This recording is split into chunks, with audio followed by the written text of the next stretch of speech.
দেখতে পাচ্ছ পাকিস্তানের সাথে কিন্তু আমেরিকার ম্যাচ আছে। এটা আন্ডার 19 ওডিআই। আর এই ওডিআইতে কে জিতবে তোমরা কমেন্ট বক্সে কমেন্ট করে জানাবে। দেখো আজকে যে জ্ঞান লিগ টিমটা করলাম, ক্যাপ্টেন কাকে করলাম দেখো, ইউ খানকে ক্যাপ্টেন করলাম, ঠিক আছে।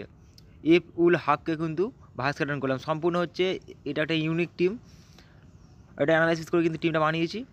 যারা যারা ইম্পর্টেন্ট টার্ম কার্ডের মধ্যে পড়তে হলে এম আগারওয়াল হচ্ছে ইম্পর্টেন্ট টার্ম কার্ড বলতেই পারো। যে আমেরিকার এই উইকেট কিপার সেকশন থেকে এম আগারওয়াল কিন্তু টার্ম কার্ড, এ ফর্মে আছে, ঠিক আছে। আর যে সমস্ত বলারগুলোকে রাখলাম এরাও কিন্তু টানা 10 ওভার করে বল করবে।